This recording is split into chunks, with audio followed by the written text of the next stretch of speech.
ఈ cinema teaser release అయినప్పుడు ఒక శ్లోకం, భగవద్గీత శ్లోకం ఒకటి వస్తుంది. భగవద్గీత అని చెప్పి ఒక డైలాగ్ ఉంటుంది. మీ హీరోయిన్ల పేరు కూడా గీతా శ్లోక అని పెట్టారు.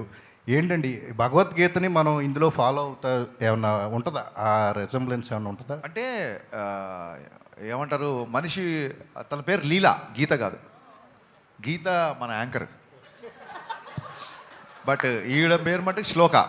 సినిమాలో శ్లోక లేదు, ఆయన కరెక్టే చెప్పారు. ఒక పేరు రాంగ్ చెప్పారు అంతే. లీల పేరు లీలానే, శ్లోక ఈ అమ్మాయి పేరు.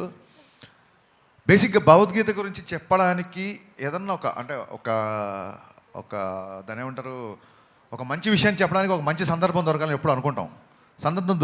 సందర్భం దొరికినప్పుడు చెప్పాలని ఉంటుంది నాకు. భగవద్గీతలో ఉన్న శ్లోకాల్లో ఏ శ్లోకం ఎవరు చదువుతారు ఏంటి అని పక్కన పెడితే, ఒక తెలుగులో ఉన్న నానుడి ఏంటంటే, శ్లోకం చదివిన వాడికి శోకం ఉండదు అని చెప్తారు. అంటే అదేదో మిరాకిల్ మ్యాజిక్ అయిపోయి మీకు ఒక శ్లోకం చదవగానే మీ బాధలు వెళ్ళిపోయి మీ అప్పులు తీరిపోతాయి అని కాదు. శ్లోకం మీకు ఒక స్వాంతాన్ని ఇస్తుంది. శోకం ఉండదంటే కన్సోల్ చేస్తుంది, మనుషుల్ని కన్సోల్ చేస్తుంది, హీల్ చేస్తుంది. సో ఎందుకో ఈ మధ్య భగవద్గీతకి బాగా కనెక్ట్ అయ్యాను నేను. అందుకే ఇంకో డైలాగ్ కూడా ఉంది. ఇంకా రేపే సినిమా రిలీజ్ కాబట్టి లీక్ చేద్దాం. భగవద్గీత యుద్ధం మధ్యలో చెప్పారు, యుద్ధాన్ని మధ్యలో వదిలేయమని చెప్పలేదు. ఈ డైలాగ్ రేపు పొద్దున కళ్యాణ్ గారు చెప్తారు.